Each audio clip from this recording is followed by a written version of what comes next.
What's up, y'all? This is episode number 4 of the Sovereign Individual podcast.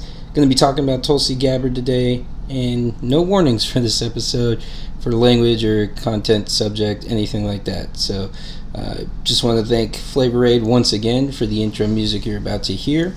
They have their EP release on May 31st at Stubbs here in Austin, Texas, and their new single Ghost in Me is available on Spotify and all other streaming services. Thanks again to Flavor Aid, and I hope you enjoy the episode.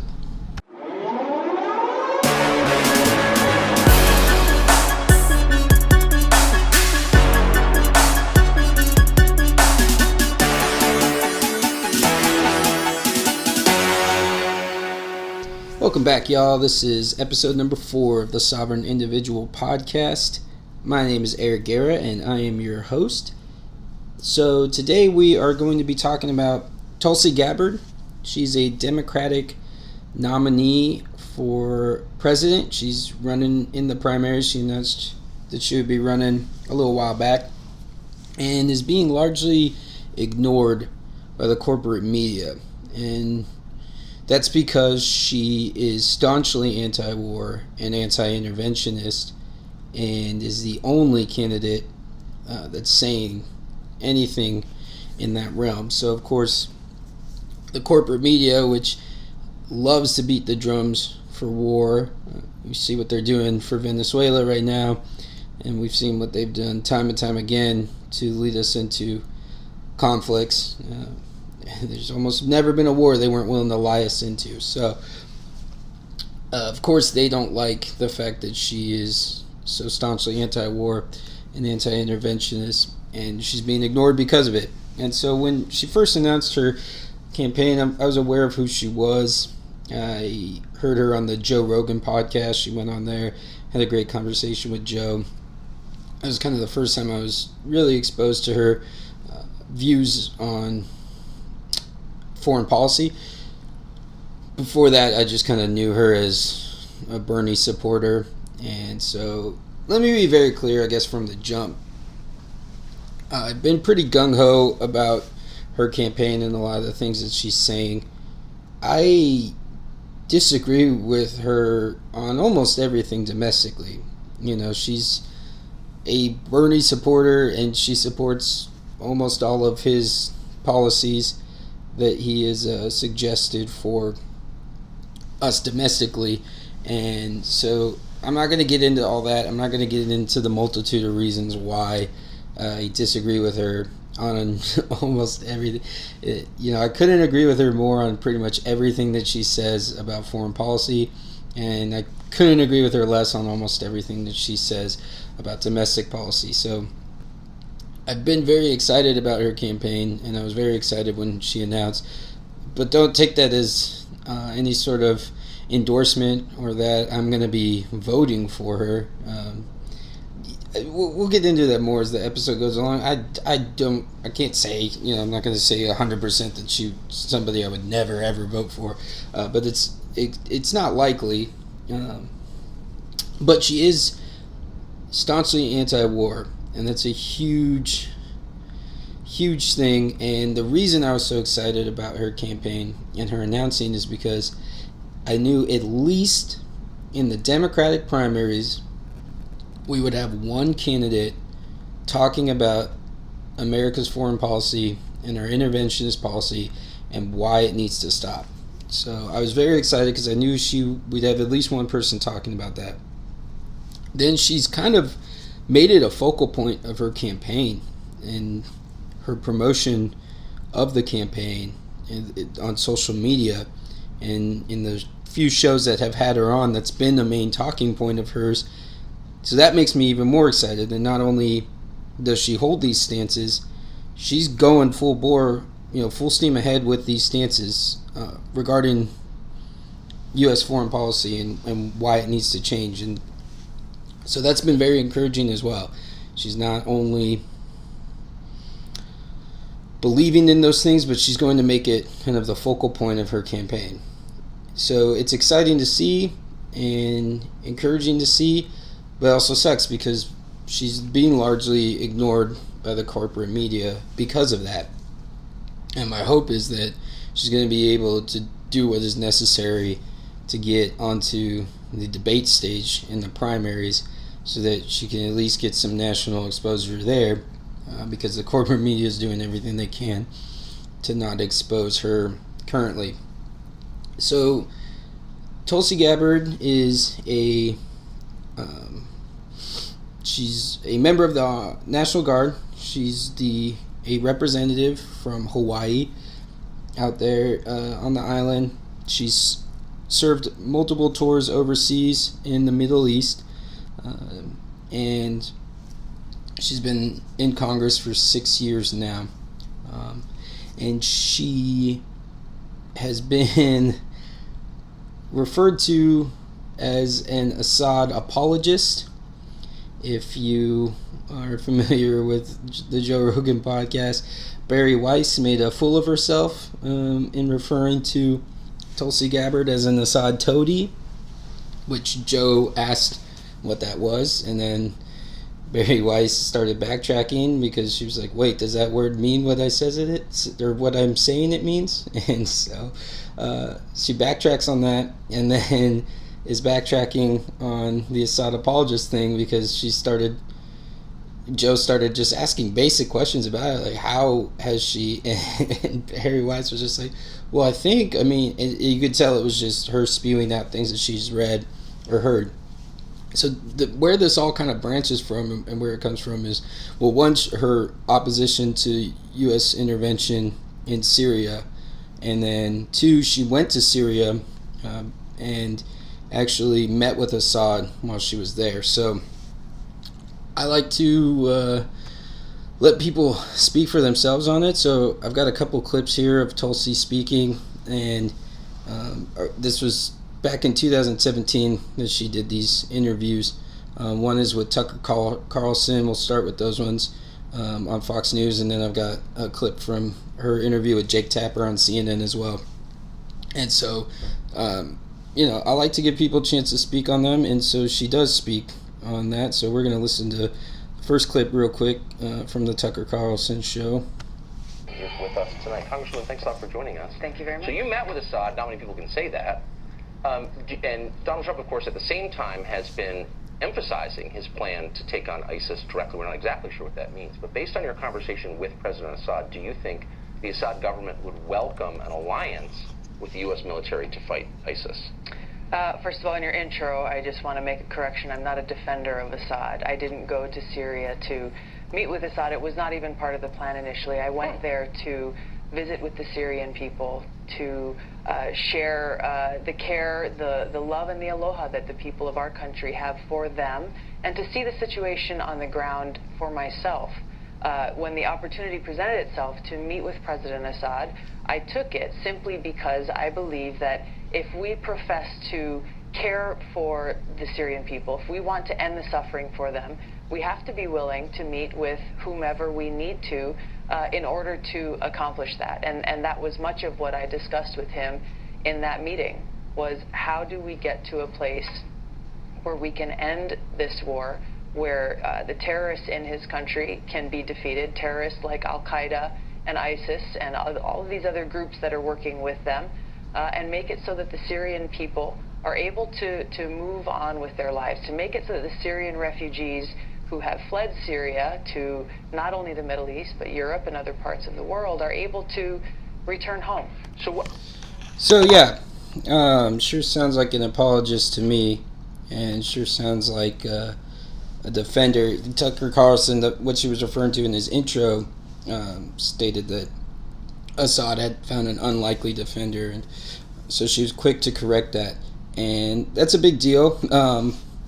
She's talking about these terrorist groups in Syria, like Al-Qaeda and ISIS, all of which we were arming, and they were fighting with weapons provided by the United States of America, because we never learned our lesson. So yeah, don't forget that little tidbit of when this all was starting with the Obama administration and the outcry at that point, because we were arming and aligning with Al-Qaeda. So let's not forget what was going on there And, there's the quote-unquote chemical attacks, none of which have ever been proven to have actually happened. And it's interesting that they really disappeared out of the corporate media as soon as the stories started falling apart. You really stopped hearing about those chemical attacks. It's pretty interesting. So we got another clip from that same interview with Tucker Carlson, so I'm going to play that now real quick. Why do you think that the entire foreign policy establishment in Washington, really on a bipartisan basis, and certainly the Obama administration, put toppling the Assad regime at the top of the priority list?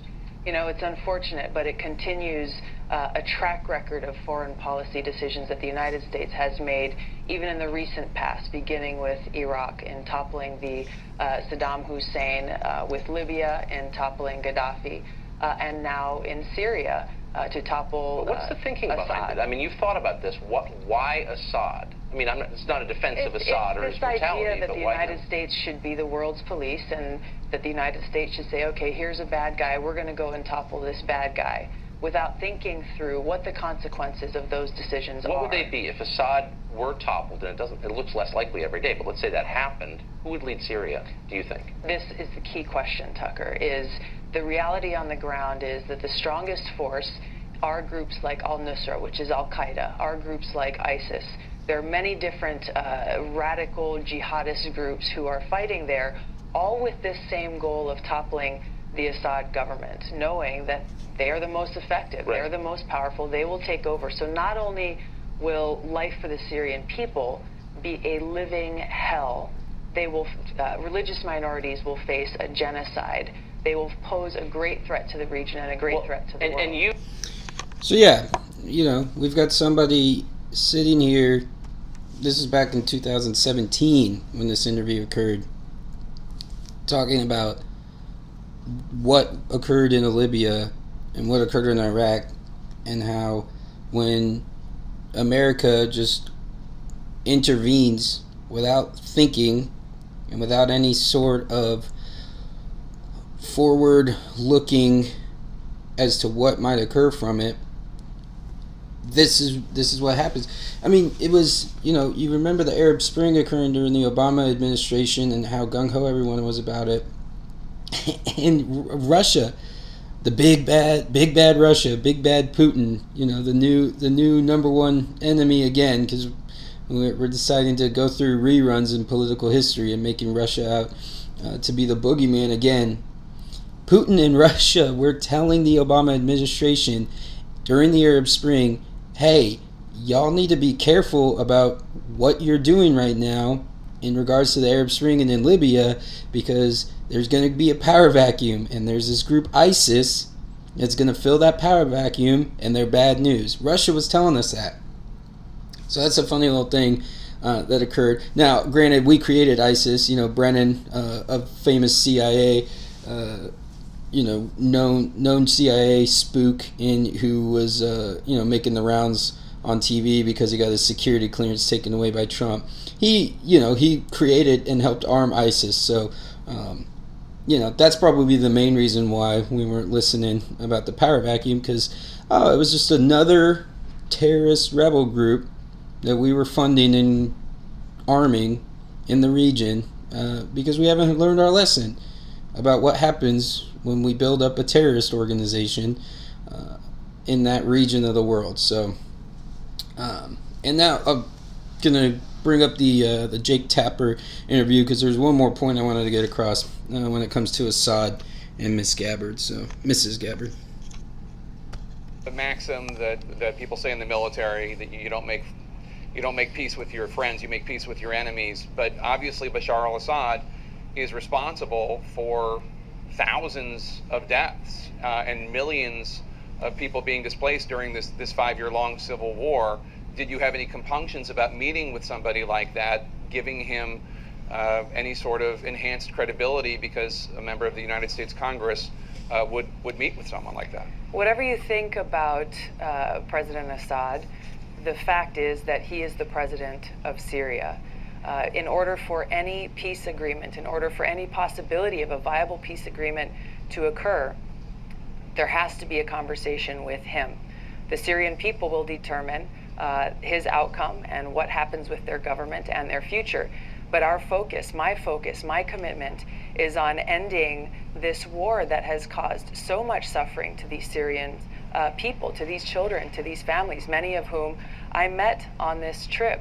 It's important for us to stay focused on doing what is in their best interest and what is in our best interest, and doing what it is necessary to make that happen.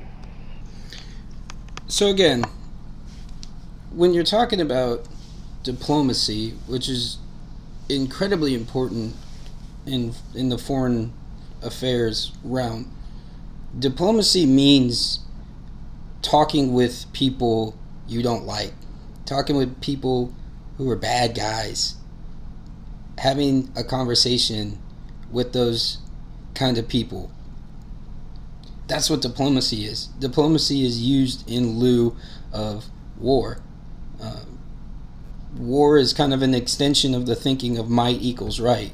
If I'm stronger than you and I'm able to overthrow you, that makes me right and you wrong. And obviously, based on episode 2, I think everybody kind of knows where I stand in the war and how awful it is and why it's the worst thing that the state does. So trying to avoid that is of the utmost importance. And when it comes to diplomacy, that means having these conversations with people that we don't like, that aren't good people, but are a known quantity, as opposed to toppling this regime and allowing ISIS or Al-Qaeda to take over the country.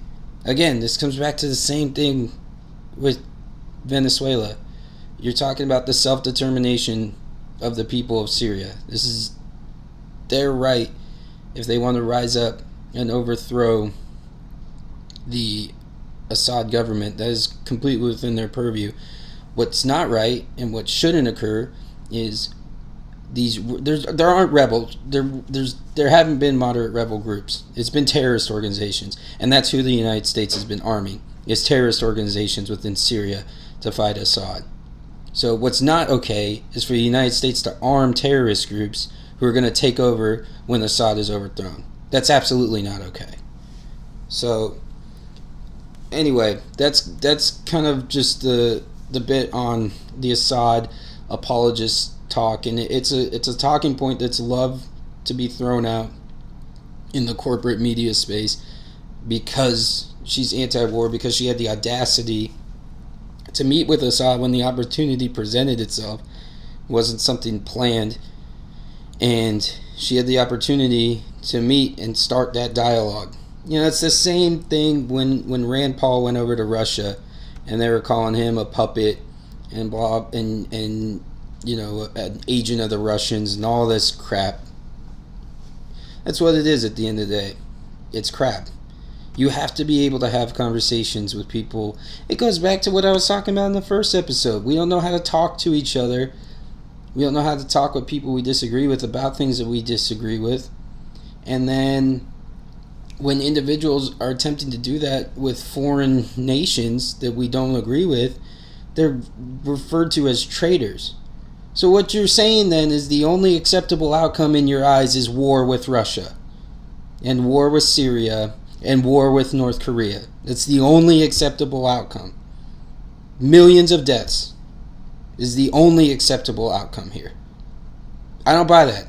That's not the world I want to live in, and I don't think that is the world we live in.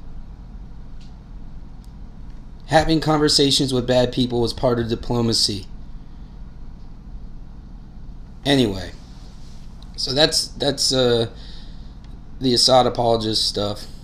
And now kind of moving forward into her actual campaign, I'm going to play some clips of what she's saying now and how she's promoted. So these two clips that I'm about to play are put out by her on her own social media. So this is Tulsi and her campaign putting these videos out.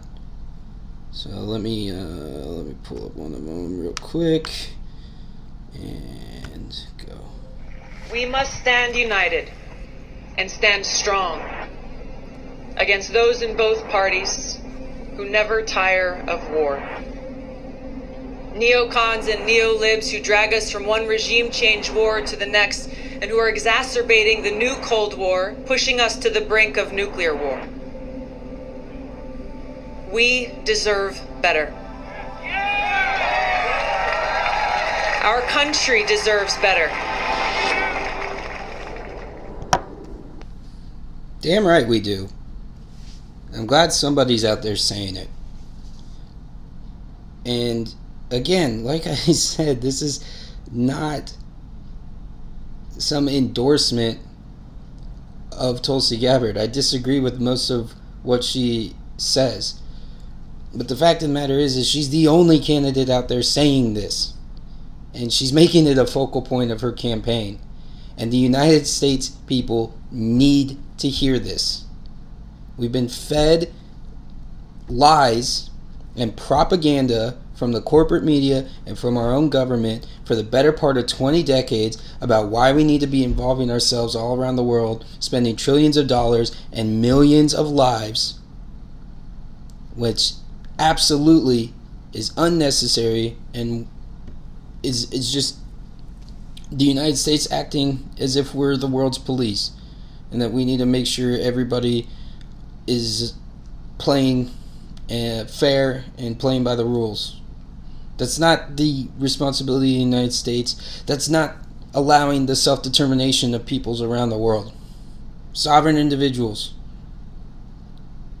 are having their self-determination taken away from them by the actions of the United States military and the government. So let's go to another one. This one's kind of pertinent, especially with the North Korean thing. So let me get this one pulled up real quick, and we'll get things going.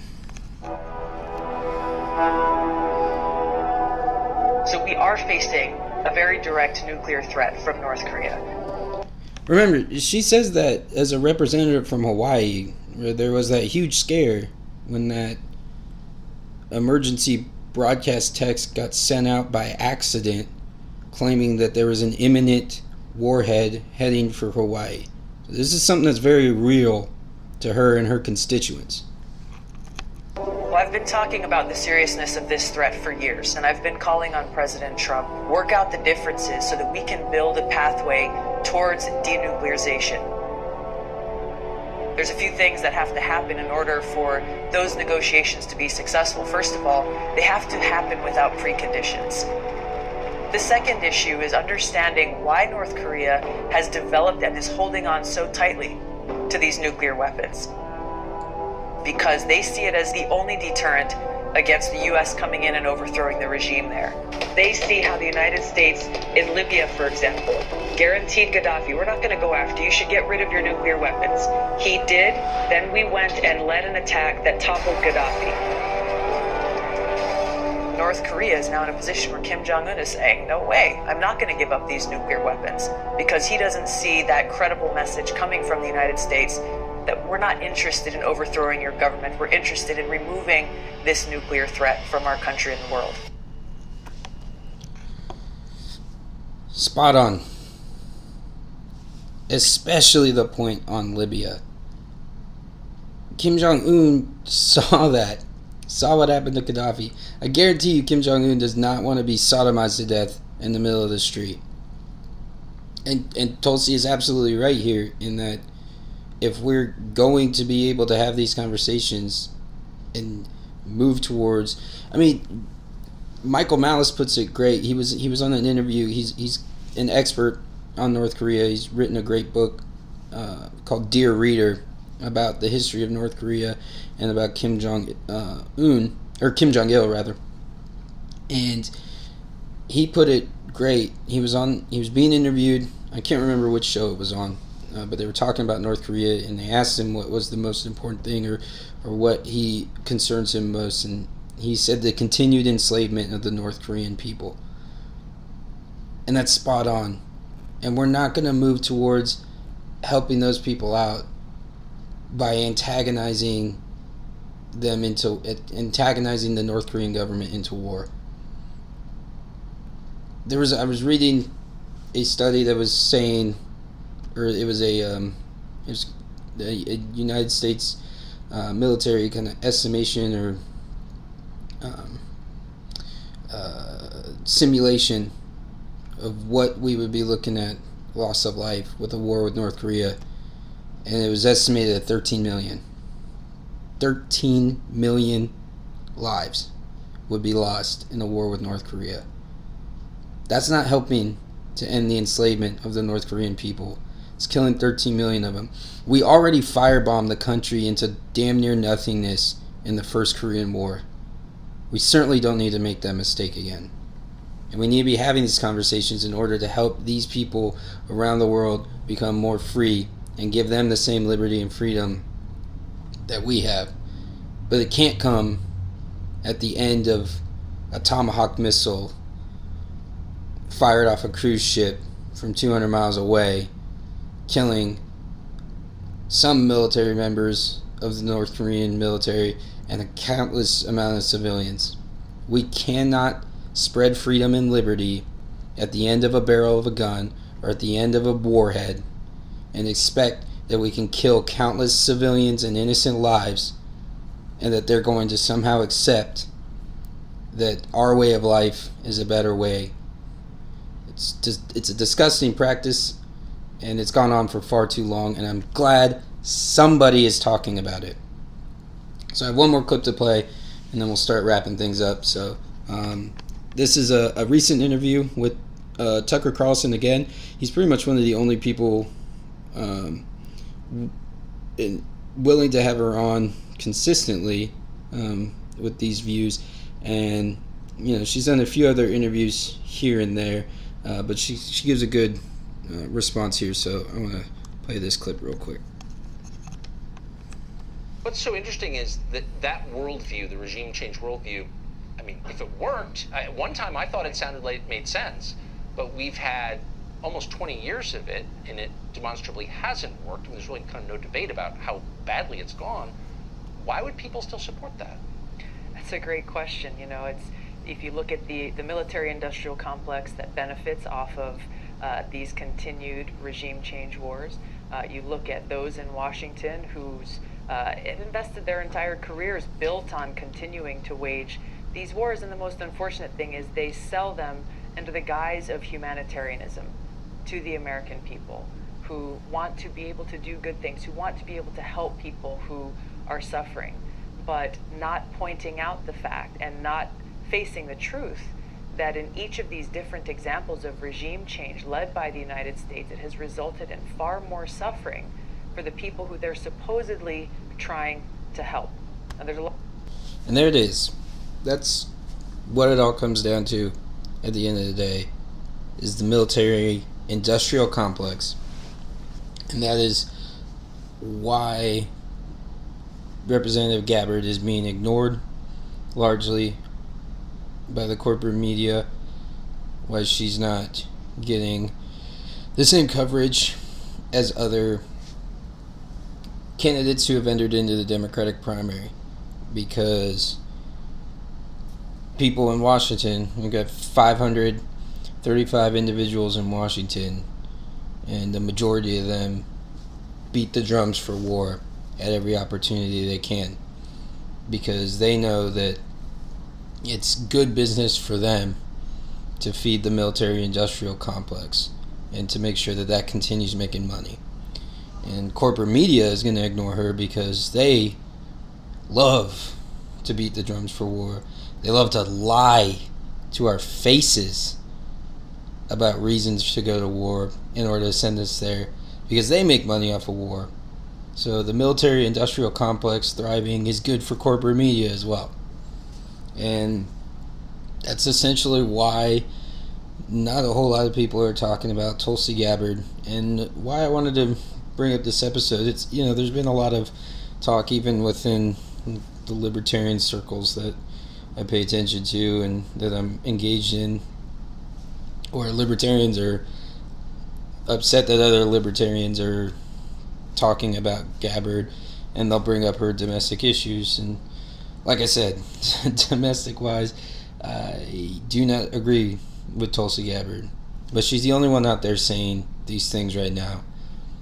And for that reason alone, I'm going to support her when she's stating these things, and to bring those up and to retweet and all that kind of stuff, because there's not going to be another major candidate that I can see at this time that's going to talk like this. Trump talked like this a bit when he was running, and then he hasn't really done that. It looks like we're going to be trying to start a war with Venezuela. All of a sudden now we're not pulling troops out of Syria. I'm gonna stop there because it's gonna make me angry.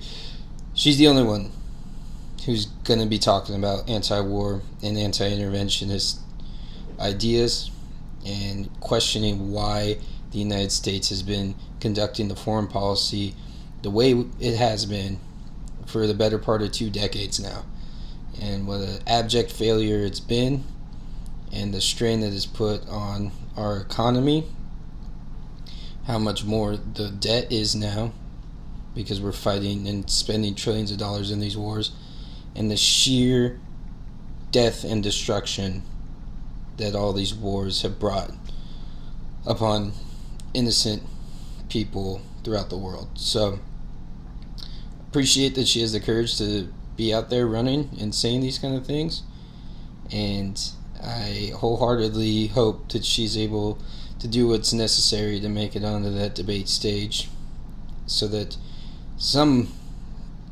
some way, she can get national attention for these views, and to be able to speak this truth out there, so that hopefully more people can hear it, and if not fully agree with it, and if not, come to this line of thinking, at least maybe start to question why they feel so strongly that the U.S. should be involving themselves around the world. So appreciate it, Representative Gabbard. Oh, and again, another thing that she's been being attacked for is when she was younger, she was Christian conservative, and her father was involved with conversion therapy camps, and she had spoken in support of that, and was against gay marriage and all that kind of stuff.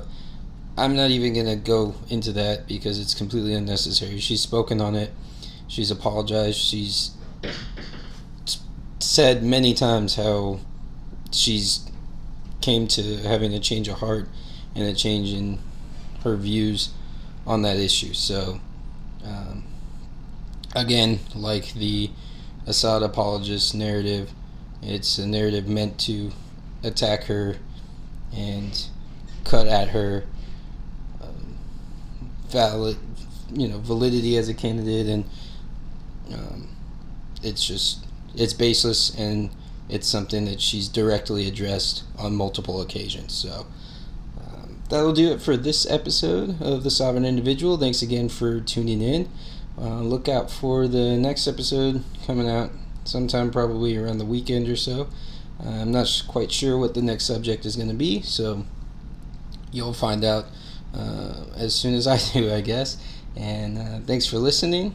Thank you, Miss Gabbard, for speaking that truth out there and being so strong proponent, such a strong proponent of the anti-war movement and anti-war beliefs. And from somebody else who's really tired of seeing the destructive nature of the U.S. government around the world, I really appreciate it. So, y'all have a great one, and we'll see you in the next episode.